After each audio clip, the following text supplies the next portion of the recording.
Votre santé est votre bien le plus précieux. Si vous souhaitez prendre soin de vous et mieux vivre votre travail, bienvenue dans l'aventure Mon Job Enfant.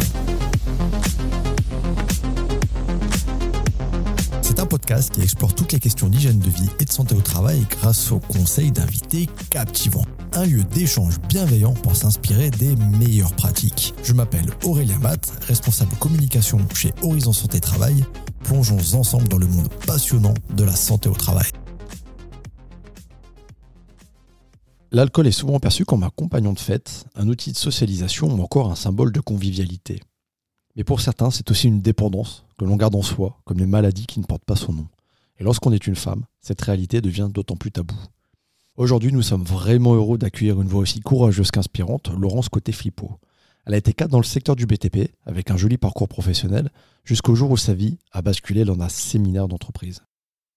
Elle est aujourd'hui sobre depuis plus de 15 ans, diplômée universitaire en addictologie et en éducation thérapeutique, auteure, conférencière, présidente de l'association Janvier Sobre, qui milite pour une réflexion collective sur notre rapport à l'alcool. Elle incarne une parole libératrice, mais aussi très touchante, qui brise les silences et les stéréotypes. Alors Laurence, merci énormément d'avoir accepté notre invitation. Je suis ravi de t'accueillir et de pouvoir échanger avec toi aujourd'hui. Est-ce que tu peux nous raconter un petit peu quel est ton parcours et ton vécu face à l'alcool ? Oui, alors d'abord merci Aurélien pour cette invitation. Et effectivement, mon parcours par rapport à l'alcool, il démarre très jeune, à 6-7 ans. Où, au cours des repas, et notamment de famille les dimanches midi, je termine les fonds de verre des adultes, au vu et au su de tous, personne ne me dit rien, mais surtout, ce qui m'est revenu assez récemment, c'est qu'à 6-7 ans, étant une enfant assez triste, mal aimée, dans une famille nombreuse où je n'étais pas la préférée, eh bien, j'étais très angoissée. Et je me souviens qu'à 6-7 ans, je descendais l'escalier pour me diriger dans le petit bureau où se trouvait le meuble en coin dans lequel étaient rangées les bouteilles d'alcool des adultes. Et je prenais mes préférés, qui étaient le Cointreau et le Grand Marnier, donc des alcools sucrés, et j'en buvais des gorgées. Ça m'est revenu assez récemment. En fait, parce qu'on m'interviewe beaucoup en ce moment. Et voilà, les images me sont revenues. Donc, vous voyez, mon rapport avec l'alcool démarre très jeune. Après, il va s'amplifier vers 15-16 ans. Je quitte cette famille dysfonctionnelle et je tombe dans des groupes d'amis plus âgés que moi, plutôt argentés. Et là, je me souviens que pour m'intégrer, parce que je suis très timide, je bois comme eux. Et par mimétisme, toujours, je me dirige sur ces alcools, ces cocktails sucrés. Ce dont je me souviens, c'était les petits bouts de sucre sur le bord des verres. Et j'en bois comme eux. Et je me souviens très bien qu'il m'arrive, à 5h du matin, de m'écrouler, la tête dans le seau. Et en fait, je suis ivre. Et on est tous inconscients. C'est-à-dire, je ne me souviens pas que quelqu'un me dise, dis donc... tu bois un peu trop, hein. On continue. Alors, c'est les week-ends, c'est pas la semaine. Ensuite, je fais des études. Là, c'est des bitures, ce qu'on appelle les bitures. Là, c'est les bières, plutôt, les bières brunes sucrées. C'était mes préférées. Et je démarre ma carrière professionnelle le 5 mai 1986 dans un grand groupe immobilier. Et là, c'est vraiment l'alcoolisme mondain. Au cours des repas d'affaires ou des cérémonies pour fêter je ne sais plus quel prétexte, mais de toute façon dans ces grands groupes, tout est prétexte à faire la fête. L'alcool est présent, il est gratuit, il est à volonté, il est de qualité. Et là, c'est vraiment dans ce contexte professionnel que je bascule dans cet alcoolisme mondain qui va me conduire quelques années plus tard, vers la maladie. Et en t'écoutant, on voit qu'il peut y avoir une forme de souffrance, notamment de ce que tu évoques à travers l'enfance, et après un alcoolisme mondain, peut-être encouragé socialement. Comment savoir quelle est la part d'influence entre l'un et l'autre ? Est-ce que c'est un contexte et du coup qui vient nourrir une forme d'addiction ? Comment ça se passe ? c'est un environnement, donc on part de l'environnement familial, après on va sur l'environnement amical et ensuite on va vers l'environnement professionnel. Donc c'est un environnement où le produit est là, l'alcool, et après c'est un mal-être profond qui démarre à l'enfance, qui va s'amplifier à l'adolescence, et après c'est dans le contexte professionnel toujours la difficulté pour une femme de trouver sa place dans un monde d'hommes. Je peux le dire tout de suite, cet alcoolisme ne va pas m'empêcher de faire une belle carrière professionnelle. Je terminerai dans des très beaux postes. Donc je donne le change jusqu'au bout. Mais à quel prix ? Mais à quel prix ? On y reviendra sans doute. Donc pour répondre à ta question, c'est donc l'environnement, le produit alcool qui est toujours présent, et puis après des souffrances d'une petite fille qui a du mal à trouver sa place. Comment tu fais pour te reconstruire et comment tu trouves la force pour continuer d'avancer et de battre, et même à travers le combat que tu mènes aujourd'hui ? Eh bien, d'abord, comment je fais, c'est d'abord d'être très lucide sur ce que j'ai été. Sur cet alcool qui m'a mené au bout du bout. Puisque je m'écroule à une cérémonie des vœux alors que j'ai 48 ans. Je perds tout. Mon travail, et j'avais un très beau poste, ma famille depuis longtemps, et les quelques amis qui n'en étaient pas, puisqu'ils buvaient autant que moi. Donc là, je perds tout. Et grâce à un parcours de soins qui a été long, qui a été compliqué, je trouve la lucidité de comprendre que l'on parle d'une maladie. Et ça, je ne le savais pas. Et c'est vraiment cette compréhension de la maladie, ce parcours de soins, qui va faire que je deviens la Laurence d'aujourd'hui. C'est-à-dire une femme complètement rétablie de son alcoolisme, mais également d'autres addictions, parce qu'on est rarement sur un même produit. Il y avait d'autres produits et des comportements addictifs. Donc je suis complètement rétablie. Je me suis dit, mais pourquoi se cacher ? Pourquoi rester anonyme ? Alors qu'en fait, on parle d'une maladie, mais on en parle insuffisamment. Moi, personnellement, j'ai perdu des années avant de me soigner, tout simplement parce que on n'en parle pas. Donc je pensais être la seule femme à avoir ce problème d'alcool.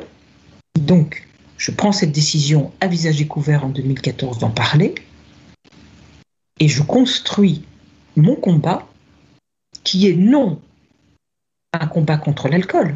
Je n'ai rien contre l'alcool. Mais mon combat, c'est faire de la prévention pour éviter cette maladie alcoolique trop méconnue. C'est ça mon combat. Et aujourd'hui, force est de constater que je commence à réussir. Au bout de 10 ans, je suis pressentie pour des interviews. J'ai joué un film, on en reparlera. Là, je participe à un documentaire qui va bientôt sortir. Donc ça y est, on est en train de casser un tabou et je suis quand même pour un petit quelque chose. Donc j'en ai fait, en fait, je crois qu'on peut parler de résilience, arrivé à ce stade. C'est-à-dire d'une souffrance qui était la mienne, d'avoir tout perdu, j'ai réussi à rebondir et j'en ai fait quelque chose. J'ai retrouvé une place dans la société. Et pour moi, je suis en pleine résilience. Est-ce que c'est aussi une volonté de faire changer le regard et de sortir d'une vision culpabilisante des personnes qui sont addictes à l'alcool, et effectivement cette volonté de montrer que c'est une maladie et pas forcément une question de volonté ou un manque de volonté ? C'est surtout ça qui m'anime. C'est essentiel. Arriver à changer le regard de la société sur une femme ou un homme qui boit.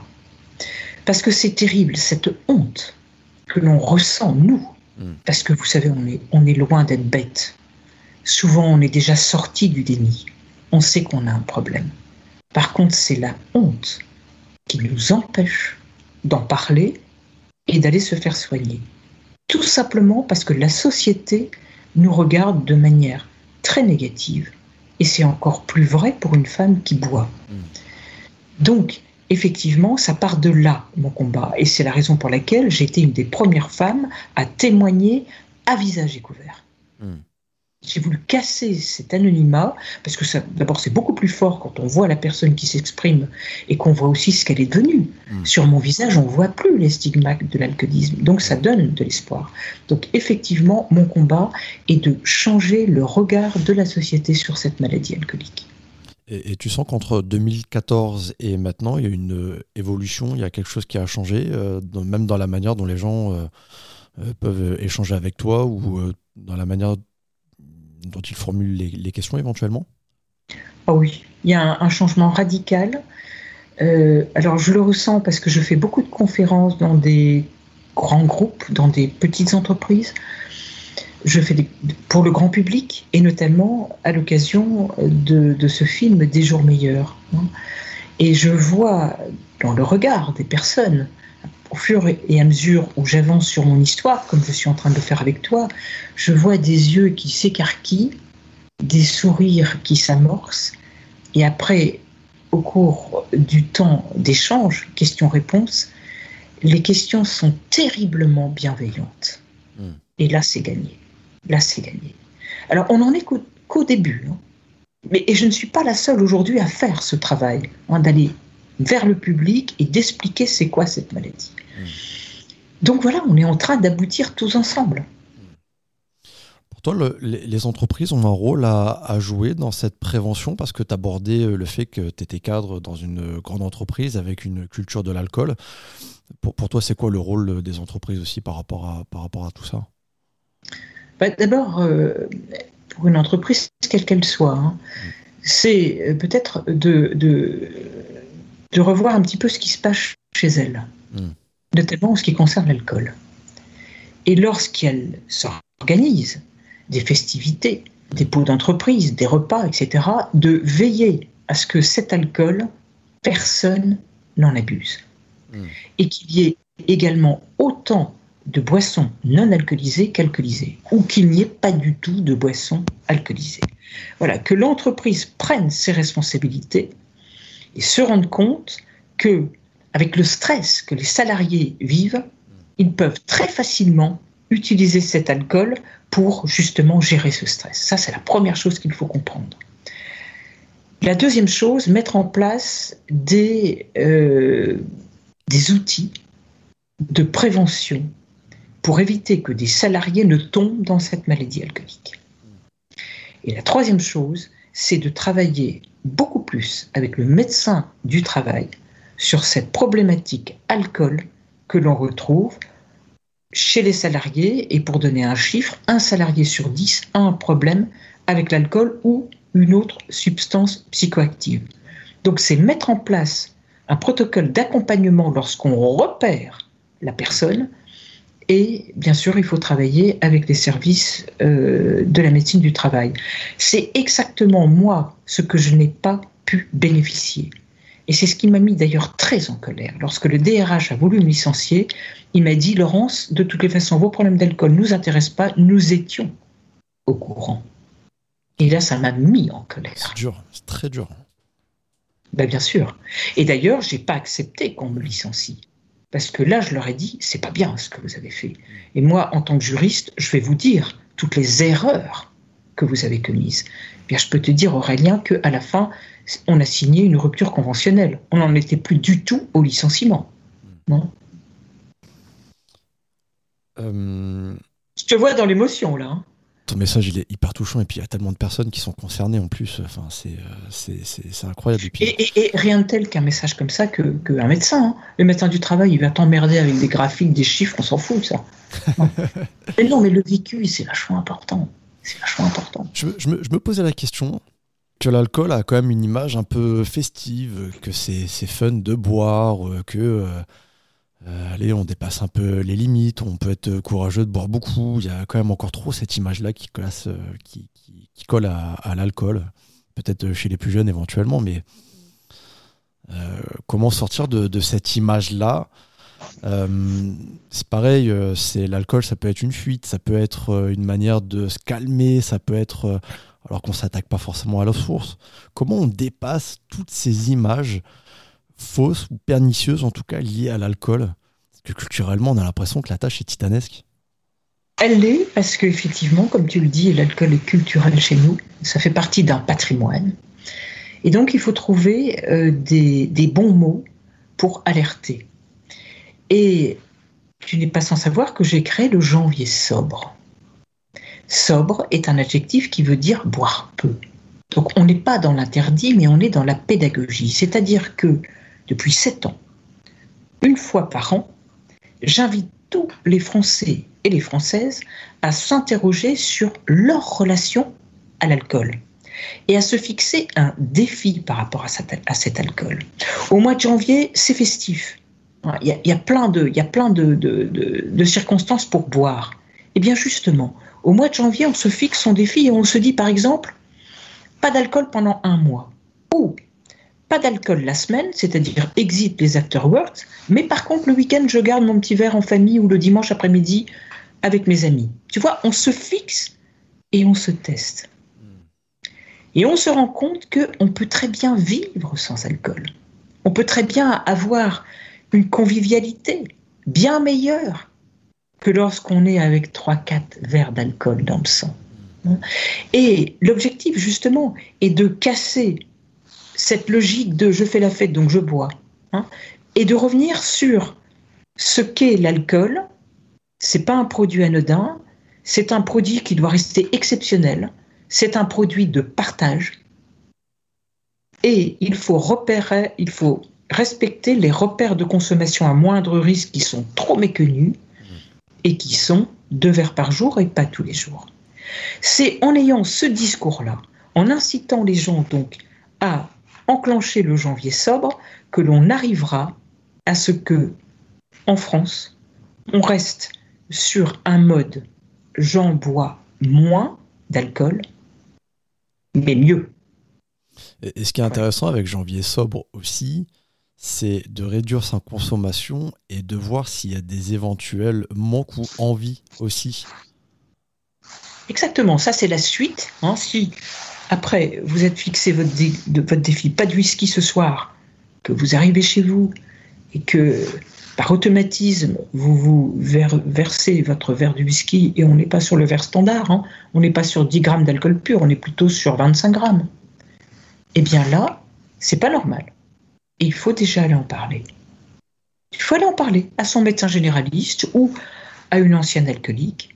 Mais il faut se questionner. Ça n'est pas normal. C'est une mauvaise habitude qui peut s'amplifier sous n'importe quel prétexte. Voilà, c'est ça le janvier sobre. Tu as commencé à en parler un petit peu tout à l'heure, mais il y a des défis spécifiques que les femmes rencontrent face à l'alcoolisme. Tu l'abordais, une question d'image, de honte, de culpabilisation, etc. Comment est-ce qu'on peut mieux accompagner les femmes ? Alors ça, c'est une bonne question. Déjà en parlant. Donc c'est important, je le fais et d'autres femmes le font de plus en plus. Elles parlent de leur parcours de malade alcoolique et de la détresse qui ont été la leur et de la difficulté également à se soigner. Donc déjà, on en parle. 2, on crée des groupes spécifiques pour les femmes. Parce que très souvent, une femme n'est jamais alcoolique par hasard. Il y a ou des traumatismes liés à l'enfance ou à l'adolescence, liés à l'intime, donc c'est du lourd, ou des violences conjugales, ou du harcèlement, etc.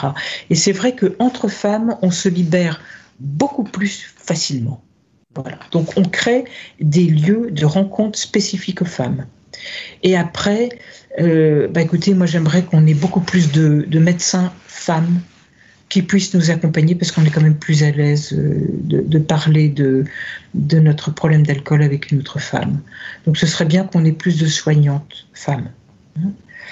Et puis voilà, et après, il faut continuer à témoigner, ça j'en ai parlé. Qu'est-ce qu'on fait quand quelqu'un est dans le déni ou refuse de reconnaître des difficultés qui seraient malgré tout évidentes ? Comment aider quelqu'un qui peut-être n'est pas à cette étape d'être aidé ou de vouloir être aidé ou d'en avoir envie Alors moi j'ai compris une chose en addictologie, le déni reste un gros problème. J'ai compris en addictologie qu'il fallait se donner du temps. et que même lorsque quelqu'un est dans le déni, ça veut dire je nie la réalité. T'inquiète, j'ai pas de problème. Non, ça c'est la phrase type de la personne alcoolique. T'inquiète, je gère. Voilà. Quand quelqu'un est dans le déni, et c'est un vrai problème. Moi j'ai compris qu'en addictologie, il fallait avoir du temps. Il faut lui donner le temps. Alors, il ne faut pas désespérer. Il faut parler calmement en veillant que la personne soit capable de vous entendre. Il faut parler avec son cœur. À partir du moment où on sait que c'est une maladie, il faut lui dire, écoute, hier soir, tu n'étais pas dans ton état normal. Alors, je ne suis pas là pour te juger, mais j'ai envie de t'aider. Sache que je serai toujours là. Mais pour l'instant, moi, je souffre. Tu me fais souffrir. Alors, je mets de la distance. Mais le jour où tu voudras vraiment qu'on en parle, eh bien, reviens vers moi. Et peut-être même lui dire, écoute, je te laisse ce livre, et vous choisissez un livre. J'ai les miens, bien sûr, mais il y en a bien d'autres. Regarde ce livre, essaie de comprendre c'est quoi l'alcool, c'est quoi la maladie. Donc vous dites enfin le mot alcool. Ou écoute ce podcast, quand tu auras le temps. Et un podcast qui explique la maladie, etc. Vous voyez, c'est donner tout doucement les outils pour amener la personne, si elle le souhaite, un jour, d'en parler et d'enclencher un parcours de soins si c'est nécessaire. Voilà, il faut du temps. Et malheureusement, on n'arrivera pas non plus à sauver tout le monde. C'est terrible comme constat.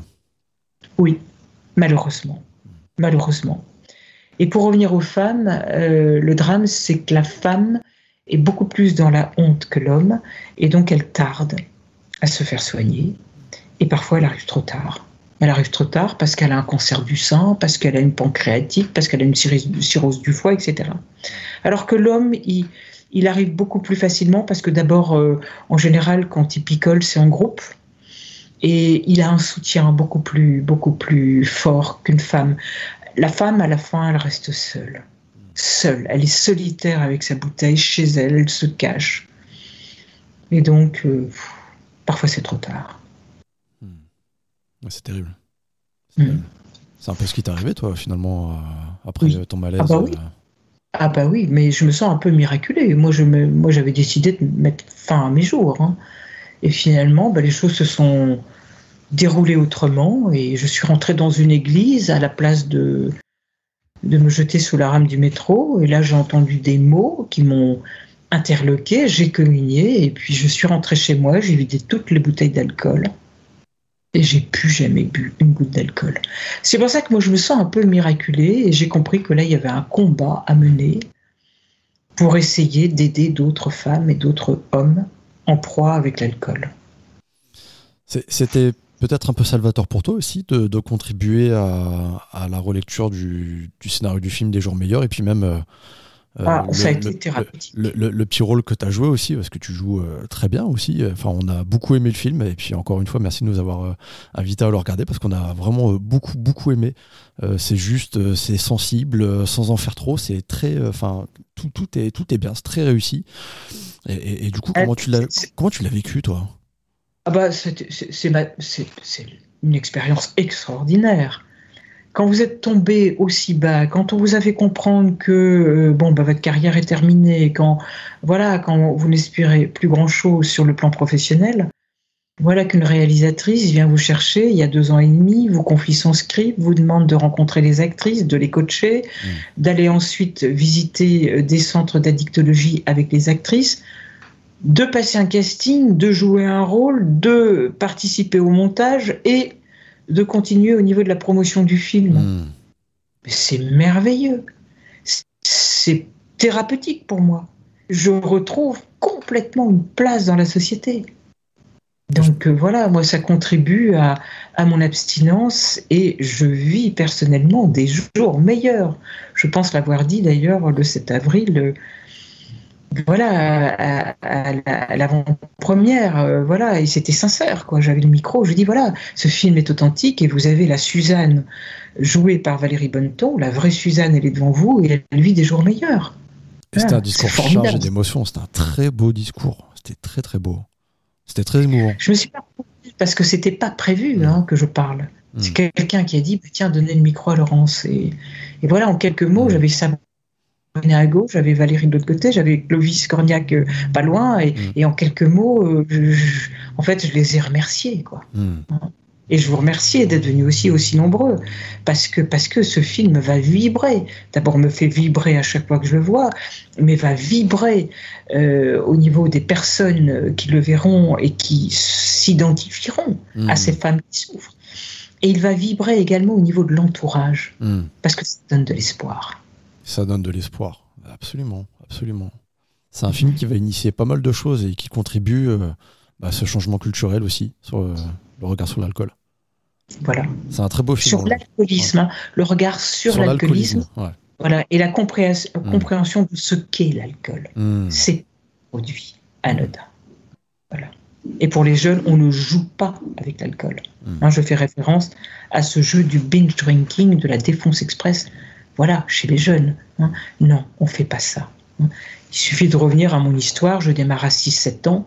Mais en fait, j'ai préparé mon cerveau à une éventuelle dépendance, et elle est venue très très vite, cette dépendance.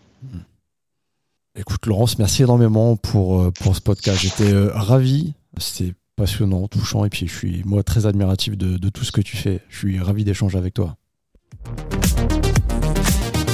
Merci d'avoir écouté cet épisode. Si le podcast vous a plu, abonnez-vous sur votre plateforme préférée et laissez-nous une note de 5 étoiles ou un commentaire. Ça nous aide beaucoup pour porter les questions de santé au travail. Retrouvez-nous également sur LinkedIn et Instagram. À très bientôt.